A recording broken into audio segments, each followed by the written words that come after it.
Back in line, you dog!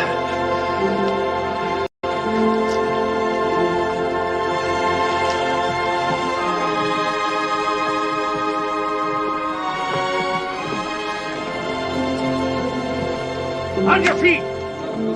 Get them going!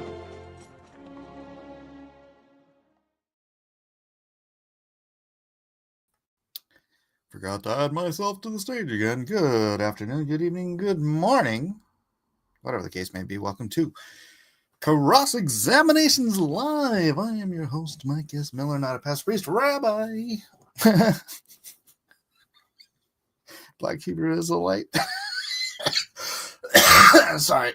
Oh man, I've been watching Black Hebrew Israelite debates yesterday and a little bit today before I started, and oh my gosh, they are just so funny. They're so funny. I'm watching one. I've seen it before, but I'm watching it again with Andrew Wilson versus the Hebrew Israelites. Who, oh my gosh, these guys are incapable of comprehending logic. Anyways, today's topic, archaeology proves a miracle. We were bringing this up yesterday. I did not have the time yesterday to bring up because it was like right at the end of the thing. So where did I pop it? I popped the... Where did I put it? No, where did I put it? I put the article... I could have sworn I put it in the chat. Didn't I put it in the chat?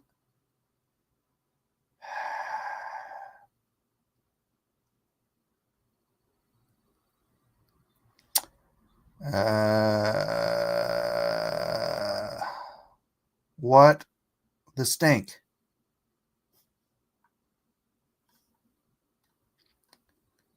Okay, I'll have to find it. But yeah, I did not want to spend my day yesterday arguing on Discord because it was... Oh, there it is. Oh no, that's not it. Bah. I will find it. I will find you. All right, I gotta turn my fan off. It was fun, good, family, friends. I made carne asada. That's what I do on my birthday. I make food for 20 people. So I'm out there slicing and dicing and cooking. Uso, old man. Why Uso? What did I say that was wrong? Well, you mean archaeology proves a miracle? That? Is that what you're saying, Uso, too? Uso in Japanese means basically, I don't believe you. You're full of crap, I think is the baloney. Love you mucho, much. Oh. Aw, I love you too. Welcome. All right, let's go through. What's up, Tina, King Bob, Tanner? Hello. Oh, sorry, I don't know why I'm yawning. I got good sleep. And I'm a little bit a ways through my... Maybe yes, I need to finish up some more coffee and get myself a little zing.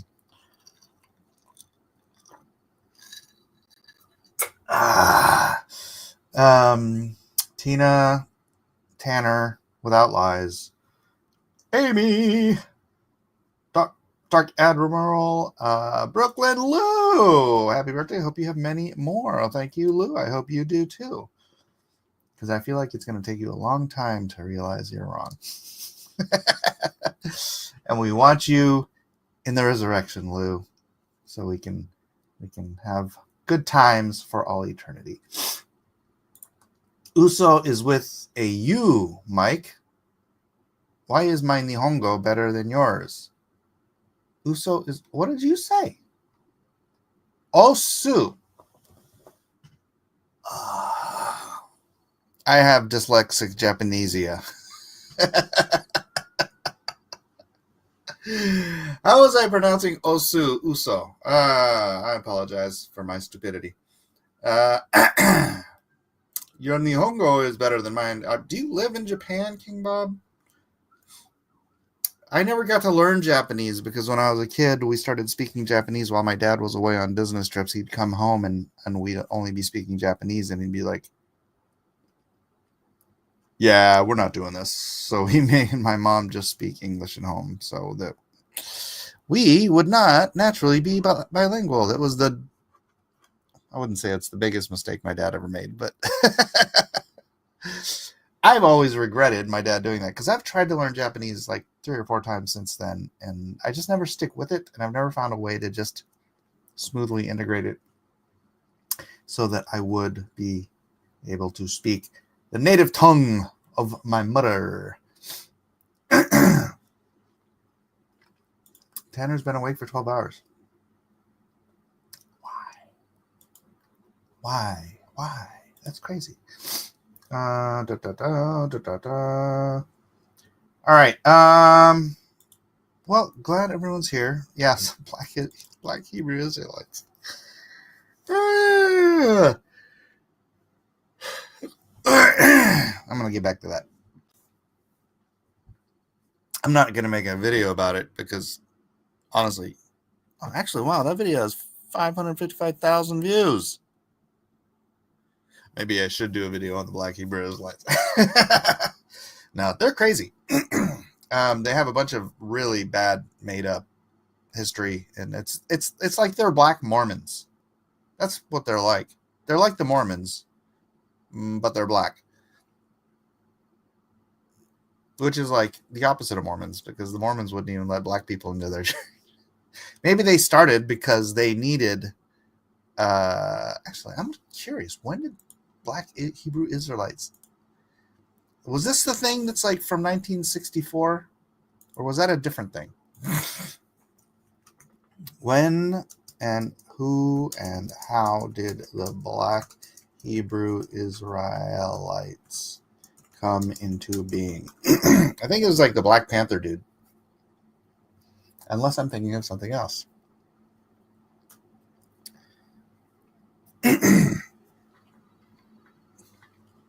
All right, I'm gonna let this tinker. Okay, you got me laughing out loud for on that one, but yeah, I did live in Japan for 5 years, but that was a while ago, so my Japanese is nowhere near as good as it once was. If I knew Japanese, I would be watching Japanese TV. I would be watching like all the time. I would be watching stuff in Japanese. I think that's I was trying to learn Hebrew, but realized it's like trying to speak 3 languages at once. So now I'm learning Italian. It's a lot easier. I love Italiano. Molto pericoloso. It's so musical. The languages. It's beautiful. I think Italian's probably, like the most beautiful language. Like to listen to hear. Just listen to people talk Italian. Not even the accent. And I'm really good with Italian accent. Before I went to Italy, I started learning some Italian so that I could, just ask for basic things. and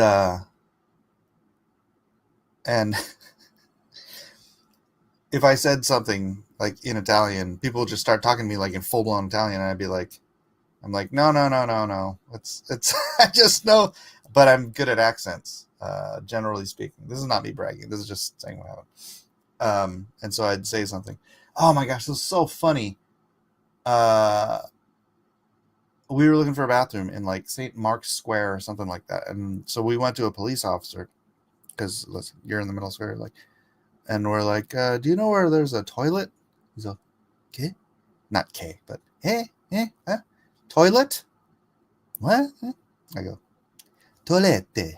And he goes, see, blah, blah, blah, blah. Directs us over. I'm like, really? I had to add the toilette.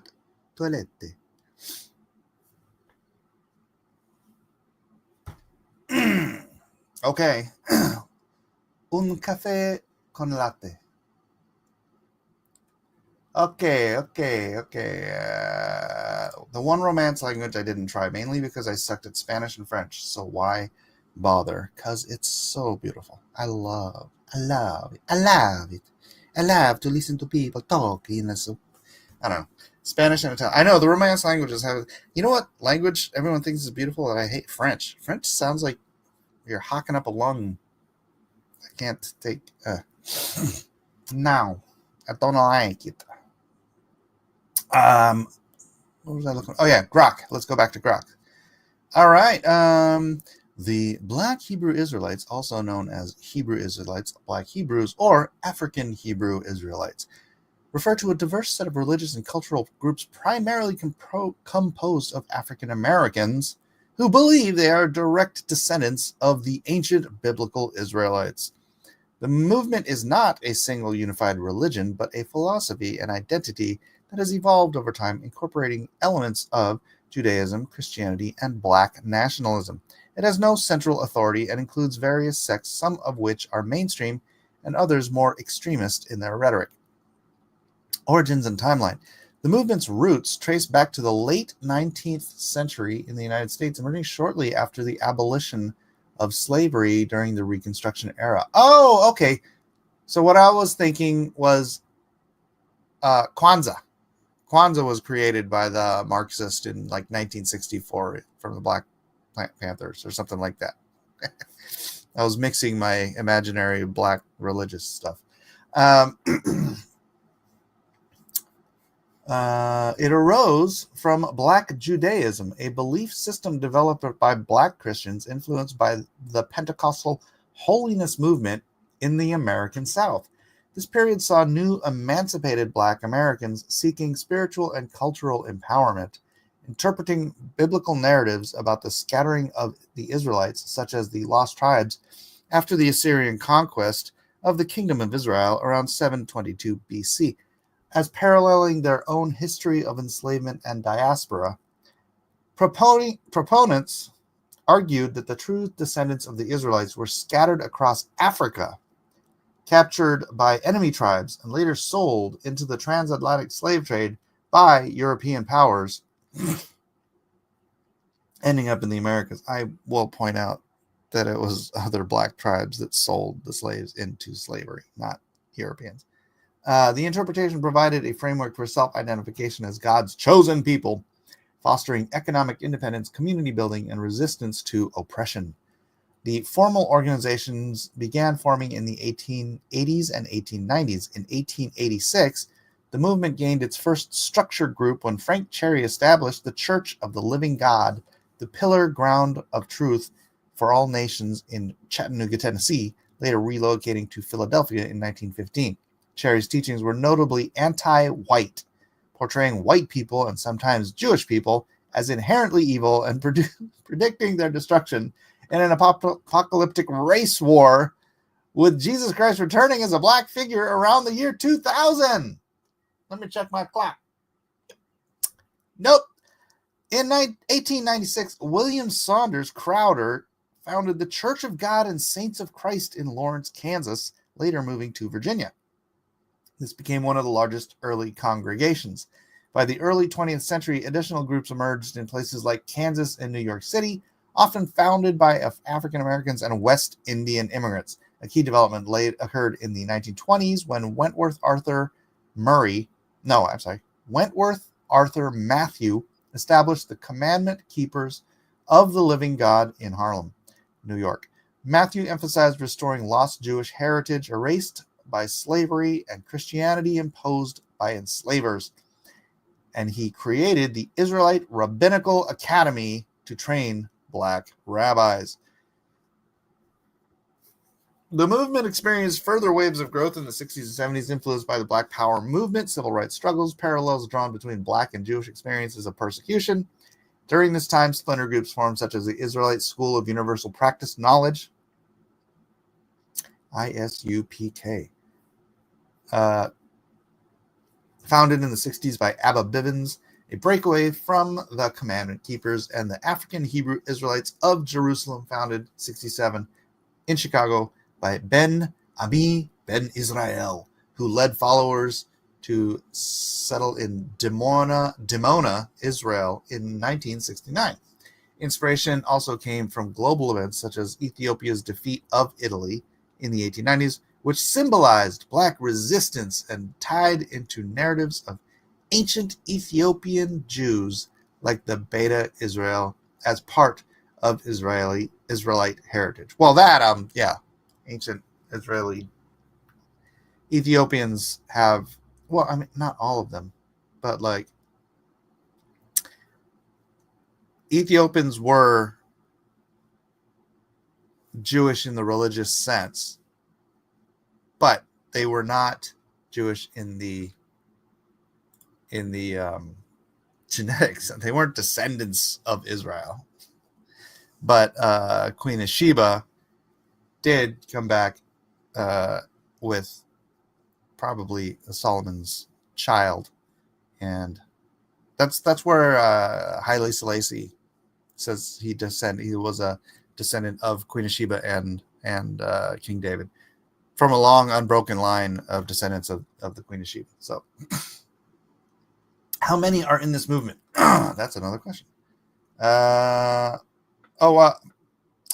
By the 1980s, estimates placed the U.S. membership between 25,000 and 40,000, with growth continuing through migration and online presence. How many are there today?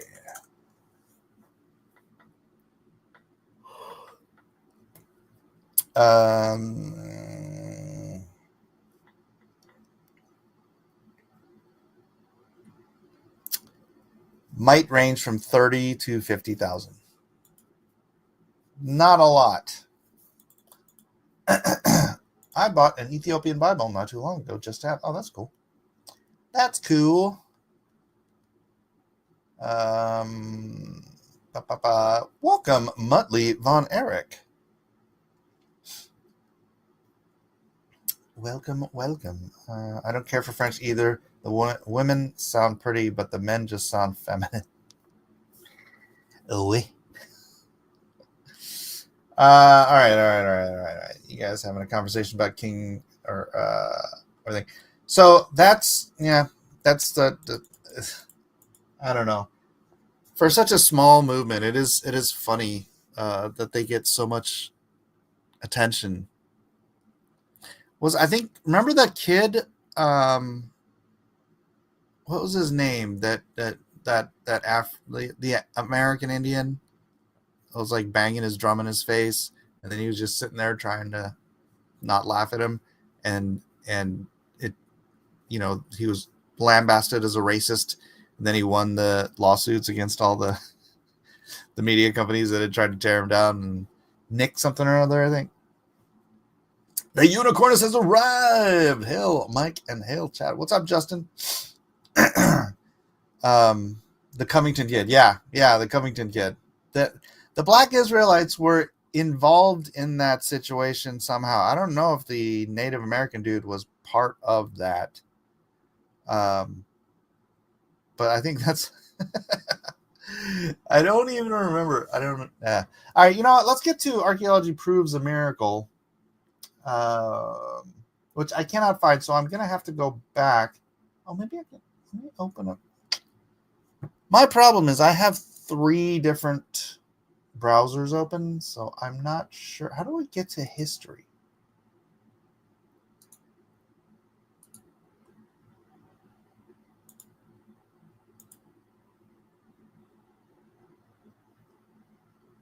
History.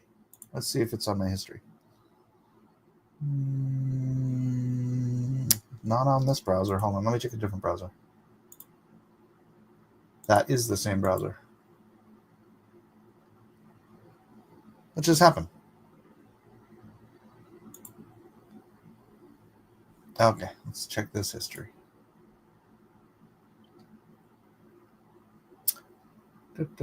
History. You know what? Let me just look it up again. Archaeology and Sodom and Gomorrah.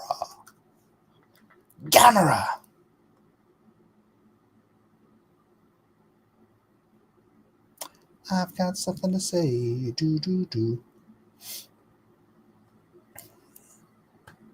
All right. I'm going to try to find a site that is not a biblical site, because obviously all of the Bible sites are going to be showing this off. Sci-Tech Daily. Let's go with Sci-Tech Daily. That does not sound like a biblical site. All right. Let me minimize this and then share it. Why is my computer so slow? I don't know. Present. Share screen. Was Baruch Hashem. Blood always finds its level. Window. Boom. Here we go.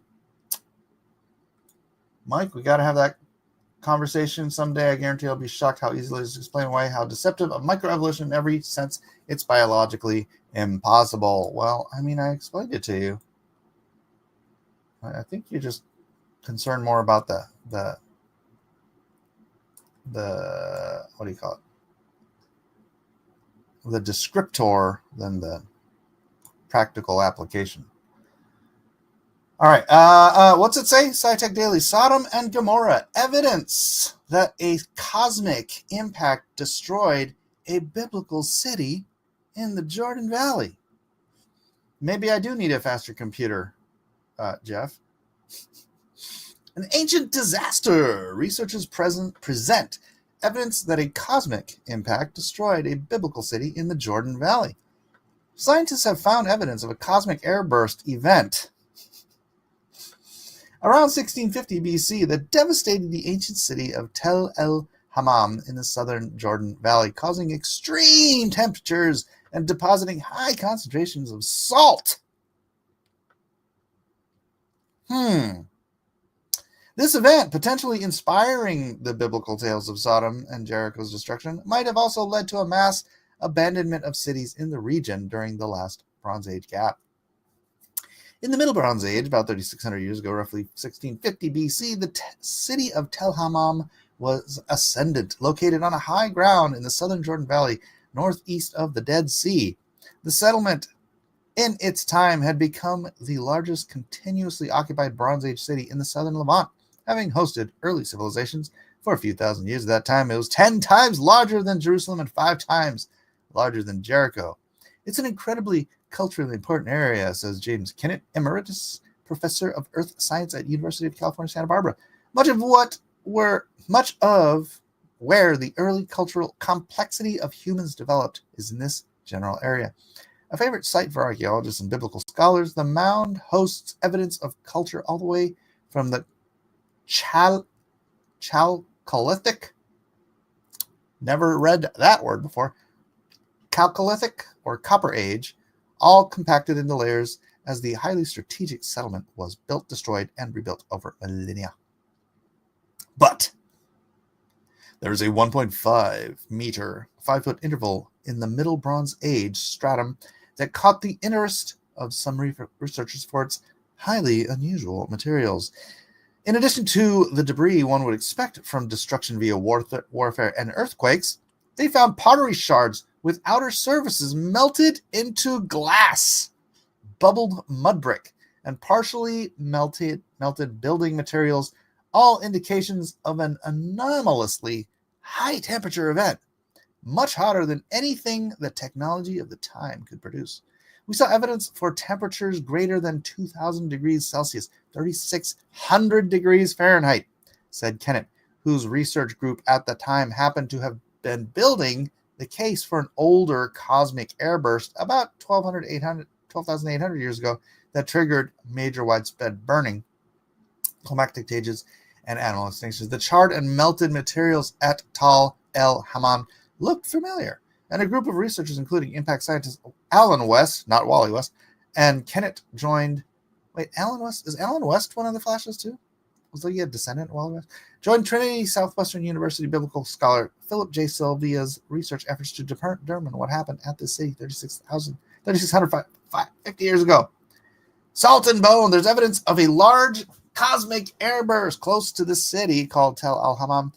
Kennett said of an explosion similar to Tunguska Tunguska event, a roughly 12 megaton airburst that occurred in 1908 when a 56 to 60 meter meteor pierced the Earth's atmosphere over the eastern Siberian taiga, which also strangely happened to coincide with when Tesla was testing his energy-emitting machine. Strange coincidence. The shock of the explosion over Tel Aviv was enough to level the city, flattening the palace, and surrounding the walls and mud brick structures. According to the paper, the distribution of bones indicated extreme disarticulation and skeletal fragmentation in nearby humans. For Kennett, further proof of the airburst was found by conducting many different kinds of analysis on soil and sediments from the critical layer. Tiny iron and silica-rich spherules turned up in their analysis, as did melted metals. I think one of the main discoveries, shocked quartz. These are sand grains containing cracks that form only under very high pressure, Kennett said of one of the lines of evidence that point to a large airburst near Tal al-Haman. We have shocked quartz from this layer. That means where there were incredible pressures involved to shock the quartz crystals. Quartz is one of the hardest minerals. It is very hard to shock. The airburst, according to the paper, may also explain the anomalously high concentrations of salt found in the destruction layer, an average of 4% in the sediment and as high as 25% in some samples. The salt was thrown up due to the high impact pressures, Kenneth said of the meteor, that likely fragmented upon contact with the Earth's atmosphere. And it may be that the impact partially hit the Dead Sea, which is rich in salt. The local shores of the Dead Sea are also salt rich, so the impact may have redistributed those salt crystals far and wide just at Tel al-Haman, so also nearby Tel es-Sultan, proposed as the biblical Jericho, which also underwent violent destruction at the same time, and Tal Nimrin, also then destroyed. The high salinity soil could have been responsible for the so-called late Bronze Age gap, the researchers say, in which cities along the lower Jordan Valley were abandoned, dropping the population from tens of thousands to maybe a few hundred nomads. Nothing could grow in these formerly fertile grounds, forcing people to leave the area for centuries. Evidence for resettlement of the Tel al-Haman and nearby communities appears again in the Iron Age, roughly 600 years after the city's sudden devastation in the Bronze Age. Fire and brimstone. I don't know how long this thing is. I'm just going to keep going. Did you say so? I did say salt. Salt. So what happens basically is this thing explodes. The salt gets thrown into the air and then dispersed around the region, which is probably what killed the Salton Sea. And then, like you said, created layers of salt all over the freaking place, including, I would say, if you were not hiding in a cave with your family and instead you were looking back, longing for the city of sin that you just came from. When that happened, if you weren't close enough to get blown away by the explosion, you were probably still close enough to get covered in the salt fallout, and possibly turn into what one would possibly describe as a pillar of salt. Possible. Tel el-Haman has been the focus of an ongoing debate as to whether it could be the biblical city of Sodom, one of the two cities in the Old. It's exactly where Sodom should be, that were destroyed by God for how wicked they and their inhabitants had become. One denizen, Lot, is saved by two angels who instruct him not to look behind as they flee. Lot's wife, however, lingers and is turned into a pillar of salt. Oh, look, they brought it up. Meanwhile, fire and brimstone fell from the sky. Multiple cities were destroyed. The thick smoke rose from the city inhabitants and were killed, and area crops were destroyed in what sounds like an eyewitness account of a cosmic impact event. It's a satisfying connection to make. From SciTech Daily, not from Biblical Archaeological Review or any other kind of Bible site. They say the Bible sounds like an eyewitness account of a cosmic impact event. Satisfying connection to make. I'm gonna stop because I think this thing keeps going and going, and I don't have all day. We're only half an hour. Brooklyn says this is hilarious. Now maybe it was a natural disaster that turned Lot's wife into salt. Okay, Brooklyn Lou the cynic here. Don't you understand the argument from... Oh, you weren't here yesterday.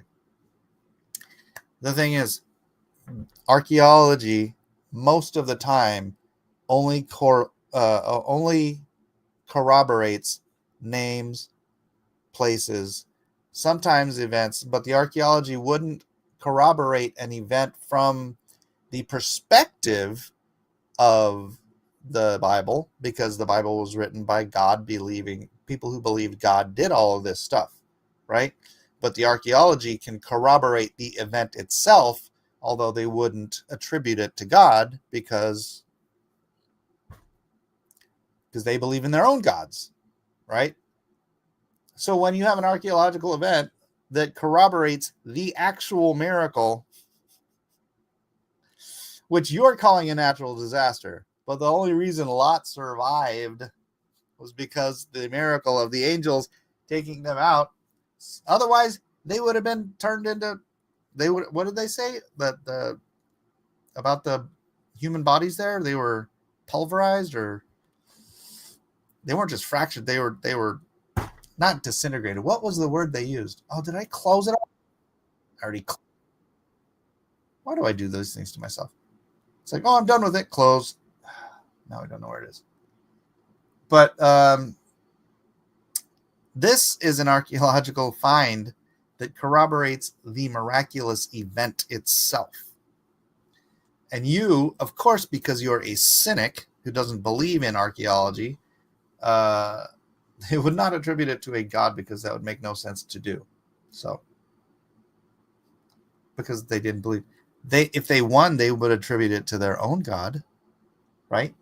But if they lose, they're not going to attribute it to someone else's god. Actually, that's not true. Actually, that's a good question.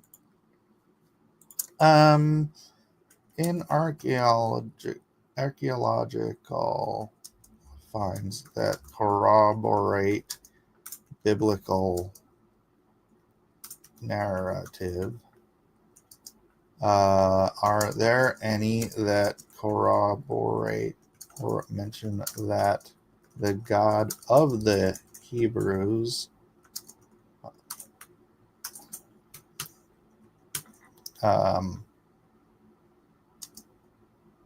defeated their own gods or anything like that? All right, let's give that some time. That's going to take a while to figure out. Tina, you don't have to simp for Mike. How dare you? Don't know where the salt-covered crocodiles. Don't know where the salt-covered crocodiles from. What? That's true. If Lou doesn't begin there, it really wouldn't make sense to him. Okay, I think I'm missing a lot. I was reading for a long time, so there's probably a lot of commentary in the chat that I skipped over. Yeah, you describe things staying the same. Saying the same is not microevolution or adaptation, and everybody knows it. We have to look back at our claims and realize the secular system is everywhere. Okay, I'm down with you getting rid of the term microevolution, but it is adaptation. You can't say it's not adaptation when you're narrowing the variability in a species. We see this in dogs. We see this with the peculiar, when you're trying to create a pedigree dog, you narrow the genetic variability of whatever you start with, and you breed out that variability so that you can select,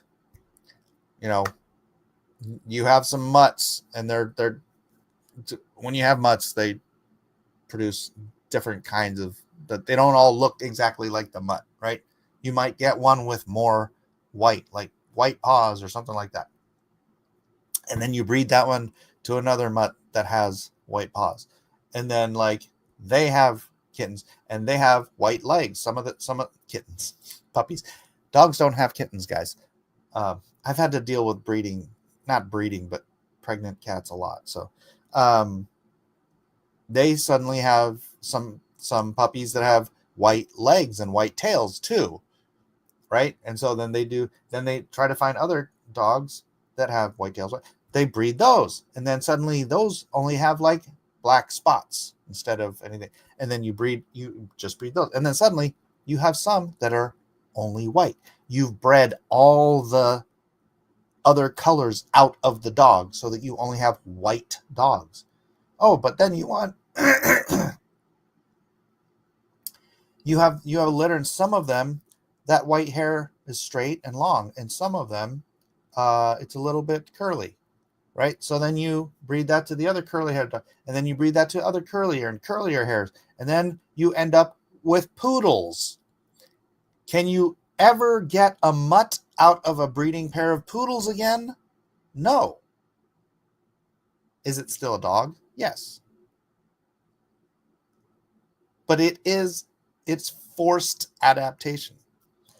The natural world creates situations whereby this adaptation happens. It's not new information. It's not generating through mutation. It's actually it's a bottlenecking of genetic information. That's irrefutable. That's literally, you can do this with animals on purpose, and nature does it due to environmental situations. Rick Luna said, the story that suggests the Bible story may have been inspired by a real event prior to Bible and not by a god. Just saying. I know, Lou, because you'll do whatever you have to do and think whatever you have to do in order to be cynical about the Bible because you're angry at God. We understand you already. I picked up some stuff for him. Just need to find it again. Blood always finds itself. Even natural selection, if assumed to be true, just proves adaptation in microevolution. But all of these factors removed, they never allow things to adapt. It's just biology.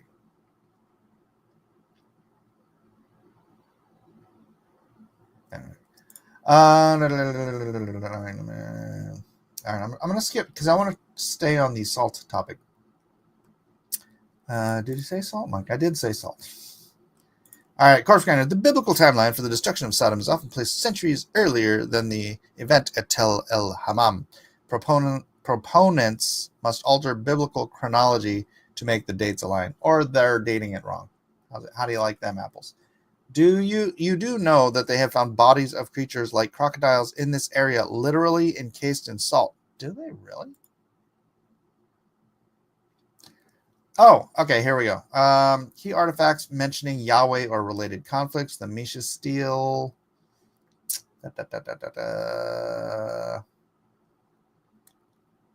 Corroborates historical conflict in 2 Kings 3, where Israel invades Moab, but ultimately withdraws. However, the stele portrays Chemosh, their god, as victorious over Israel and by implication over Yahweh. All right. Kerbet Biet Le Graffiti, 7th century BC. Found in a burial cave near Hebron, Israel. These Hebrew inscriptions include pleas like, I am Yahweh thy Lord, I will accept the cities of Judah, and I will redeem Jerusalem and absolve us, O merciful God, absolve us, O Yahweh. That's just graffiti. Soleb temple inscription from a temple built by Pharaoh Amenhotep III in Nubia, southern Sudan. The land of Shasu, nomads of Yahweh, an early form of Yahweh, which, by the way, I was looking that up yesterday. It sounds like the most likely people group who were the Shasu, they're not the Israelites. It would be the Edomites. The Edomites have a lot more in common with the Shasu, and they would have been familiar with Yahweh, or at least the God of the Bible. I don't know how they would have gotten to the Yahweh thing, but associated with nomadic groups in the region of Edom or Sinai. Edom is the Edomites, which is descendants of Esau, potentially linking the biblical origins to Yahweh in the wilderness of the storm god. All right. Mount Ebal curse tablet. A small lead amulet found near Shechem, Israel, inscribed with the curse, cursed, cursed, cursed, cursed by the God Yahweh. You will die cursed. Cursed, you will surely die. I actually just saw that article yesterday. I had that up and I closed it today. Broader context limitations. Okay, that's not what I was looking for. Wait, enemy perspectives on defeat. Other artifacts like the Merneptah stele, 1207 BC, claim Pharaoh Merneptah devastated Israel. Israel is laid waste. His seed is not, implying Egyptian gods' superiority without naming Yahweh. Similarly, Taldan stele, 9th century BC, has an Armenian king boasting that his god Hadad led him to victory over Israel and the house of David. These corroborate biblical wars, 2 Kings 8-9, but from the victor's side, portraying Yahweh's people as defeated. Okay. That's interesting. All right.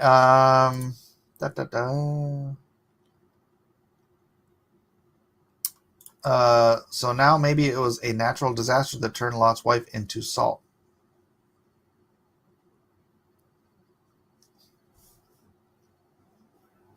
You know, God uses the universe. See, you're incapable of comprehending because you hate God so much, Lou, that you can't see evidence in front of your face. The explanation is natural. God uses nature, right? Could it have been a meteor? Yes. Could it have just been a burst of God power, whatever?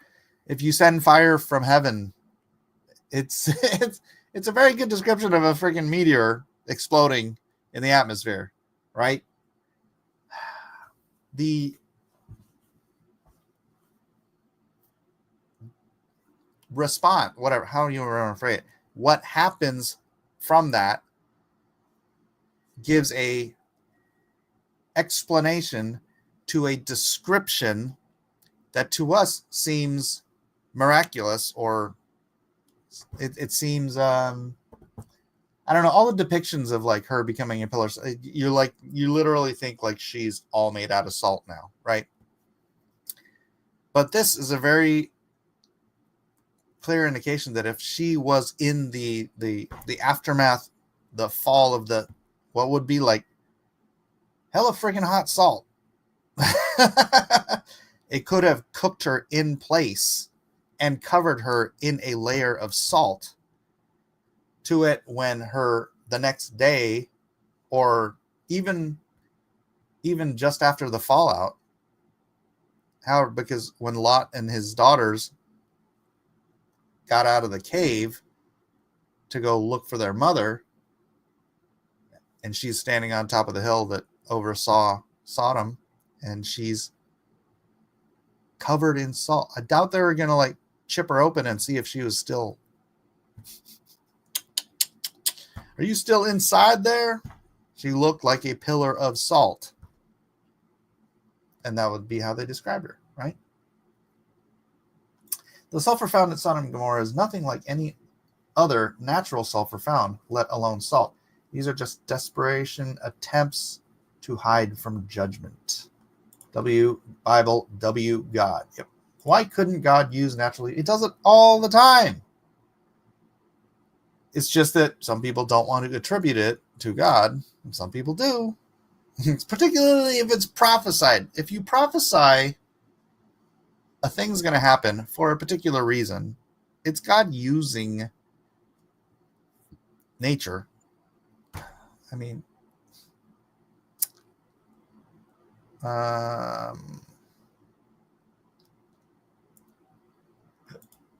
Instead of couldn't, I would say wouldn't. I would. If God has a perfect understanding of nature, it seems logical to me at least, right? I want to. Oh yeah, the corpse-covered crocodiles. Are there salt-covered crocodiles in the Salton Sea area?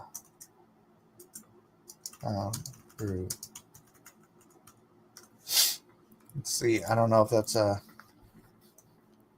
Once you attribute it to a god, you close off finding out the real reason something may have happened.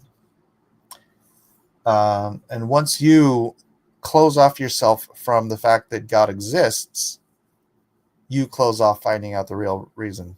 A lot of things happen. Jeff Potts said something about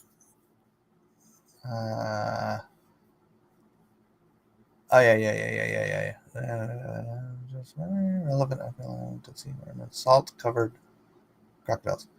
Could imply crocodiles preserved in salt, mummified or naturally desiccated, while Egyptian mummifications used Dead Sea asphalt or human preservation. No evidence exists of crocodiles being mummified or found in the Dead Sea region. Crocodile mummies were sourced from the Nile.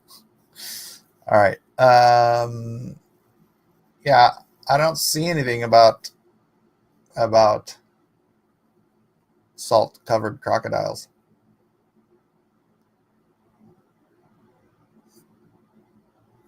Yeah, if you have some other information, let me have it, but I don't see anything. That 2021 study was retracted.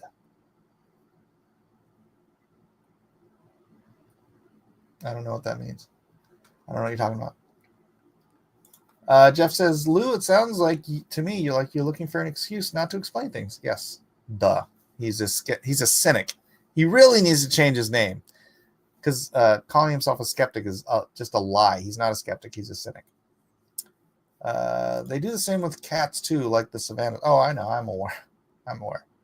Suddenly have, aka genetic modification over time. Right. Because you're breeding out the natural genetic variability in a species. You understand that, right? It's the opposite of evolution. It's genetic bottlenecking. And honestly, it's not good for the species as a whole. That's why pedigree animals tend to have lifespans of about 7 years, because you've in the process of reducing its genetic abundance, you're creating health issues that limit its lifespan itself. So it goes against evolution in the sense that you want the healthiest, hardiest genetic variation within your kind, but you cannot have that once you bottleneck your species. It's anti-evolutionary that species can be bred down to a minimal amount of genetic variation. Mike, add the cut from Star Wars saying stay on target. Quite up for this channel. I know.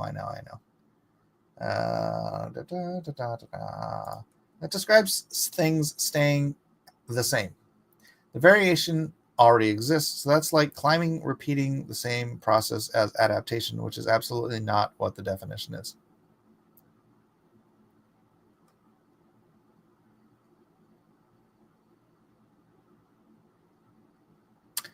I mean, it remains the same kind, but it doesn't remain the same. You can't say a poodle is the same as a Saint Bernard. It's the same kind, but it has specialized. And I think look at Darwin's finches. They're all the same stinking finch. They in different parts of the island, they specialized the size of their beaks. Does that not make them all the same finch? No, it doesn't. They can all interbreed. You bring them all into a zoo and you feed them all the same thing. All those different size beak finches will just interbreed with each other, and the next few generations would reunite the genetic variants in the species. The next question is, how did God do it? All right. We are making progress, Mike. No more micro deception. You just don't like the description. His issue is he doesn't like the term microevolution because he thinks it's a. I mean, and I'll be honest, I don't like it either because it confuses people to like, well, if there's microevolution, then there's macroevolution. It's like, no, microevolution is just what they call these bottlenecking variations within a kind. Macroevolution is changing one kind into another. And I'm hesitating to use the word species now because of the misunderstanding of the word species. When the word species was created, essentially, it meant kind. You were the same species if you could mate and produce offspring with another of your species. So all dogs and wolves, everything is the same species. But nowadays people are like, no, a Chihuahua is a different species than a Saint Bernard. It's like, no, it's not. It's the same species. It's just a subset because we've bottlenecked the genetics. Yahweh finna go undefeated. Oh, yeah. Mike, dogs don't have kittens. Thank God. I was going to... This is the really foolish statement. Once you accept God did it, you have already found the answer. A God offers no explanation of how he does things. Brooklyn Lou, do you not understand how science was created? Science was founded on the idea of Christian thinkers trying to understand how God does things. Science came out of Christianity. It's just been usurped by a bunch of brain-dead atheists who think that you don't need any metaphysical supernatural force for anything, ever. Right. Like King Bob says, some people are also interested in how God works. Just because you don't understand it doesn't mean it's not true. Correct. Genetic modification has nothing to do with any form of bioevolution. Let me know when you have an example that says otherwise. So what he's indicating is that you require biological evolution requires mutation that adds essentially new what is it? Genes. You have to add new genes to create new function. And that just doesn't happen. Sorry. How can you say I hate Christians when most of the people I actually love are Christians? Do you say things without actually knowing what to speak of? Jeff, did you say he hates Christians? He doesn't hate Christians. He just hates Jesus. He's just mad at Jesus, and he won't forgive Jesus. And so he spends all of his time trying to convince other people to be mad at Jesus too. Like God used nature to flood that Texas Christian camp. Yes, Corpse Grinder. That's exactly what happened. Like Pompeii. Yep. You know what's something creepy about Pompeii? Oh, darn it. I wanted to do something else today, but I only have 5 minutes left. I was looking at I was at a Barnes & Noble one time, and I was looking through a book on everything they dug up from Pompeii. And on one of the pages, they had what they called surgical tools. And I looked at the surgical tools, and I'm like, there's only one thing that long, thin spoon. It was like a long, thin. It was like you cook over a fire, cooking marshmallows over the fire. But at the end, it was a spoon. But it's a little spoon about this big. And then the other tool that was found next to it was one of these things that they have at the gynecologist's office that like open up your cervix.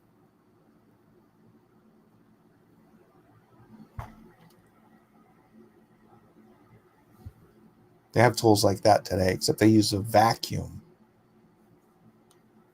They use a long, thin forceps to cut little tiny babies into pieces.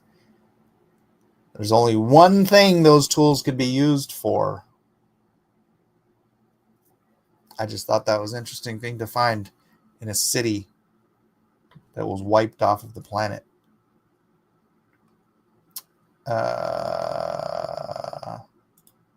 Skeptics, why do you continuously make generalized statements about Christians? True. Actually, that verse in the Bible is one of the verses we use to give evidence for the Trinity. Then Yahweh rained down fire and sulfur from Yahweh out of heaven. I've heard that too. I do get that if God does things naturally, you may be able to figure out what happened, but adding a God to it has no explanatory power at all. Lou, you're going to have to seriously think about abiogenesis. Yeah, you're not fooling anybody. Based Trinity is based. Yeah, so I found another, that video of the guy who talked to Grok and he's like, what are the chances of abiogenesis? What are the chances of evolution? What are the chances of... And Grok's like, yeah, that's all hogwash. That's all illogical, impossible, functionally impossible, mathematically impossible for all of that stuff. And then he's like, okay, now pretend like I'm a brand new user again and answer the question, what is the best explanation for the origin of life? And he says, well, the most common explanation is abiogenesis and evolution and biological evolution. And he's like, why are you giving me this answer when we just went through all that stuff and you know that abiogenesis and biological evolution are literally impossible? Literally impossible. So improbable as to be absurd. You'd have to be delusional to believe in this stuff. But why are you now going back to that stuff? And he says, well, because my programming is basically whatever the scientific consensus is. I'm to give the answer of the scientific consensus. So the conclusion there is the scientific consensus is biased and illogical and impossible. And I wanted to, I have Grok on my phone now, and I want to switch to the audio version, and I want to ask it the same questions that he asks from just blank slate starting. And I didn't get to it today because we were doing all this stuff. It was really the alien super secret nuclear assault weapon. That's what they get for not building a good pyramid. Mike makes me think of the bodies they found in Pompeii. I know. Well, they didn't find the bodies. They found the hollowed out shells that they filled with plaster because the bodies disintegrated. Bodies disintegrated. Yeah. Anyways. I'll scroll down real quick. Mutts are best. Mutts. Muttley Von Erich says mutts are best. All right, I got 30 seconds left. The Tel Hammam study from 2021 that you have been talking about, the airburst event being the town in the Bible, it was retracted. Yeah, I'm sure it was, because they don't want things out there that prove the Bible, do they? But they can't get rid of the evidence. La la la la la. Everything changes. Nothing to do with adaptation. The poodle is losing survivability. 0 adaptation. None of these changes have anything to do with adaptation. You should look up the definition now. Adaptation definition. All right, I'll do it for you. The act or process of adapting.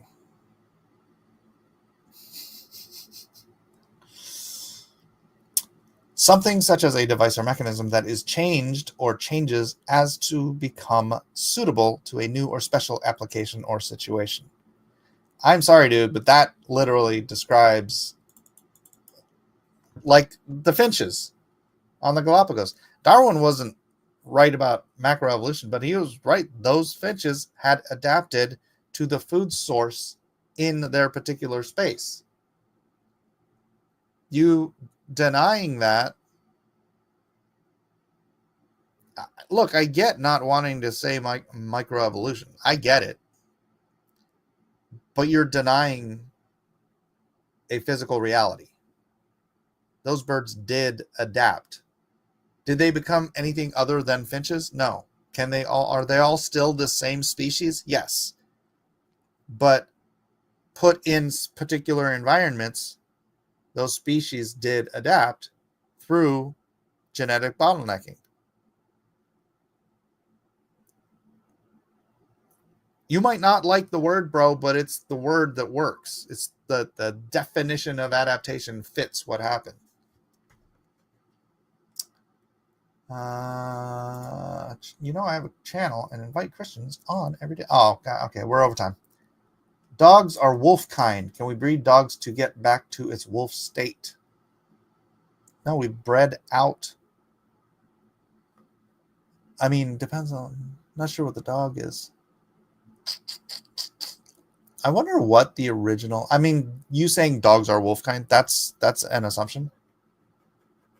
I don't think all dogs are born from wolves. I don't know what the original dog God created. I wonder what that looked like. Some sort of a genetic mishmash of all dog traits ever. I don't think it was a wolf. I think the wolf has specialized, adapted over time as well. So I'm going to evolve into a cute poodle with the hopes of getting adopted by a rich family in order to survive more comfortably.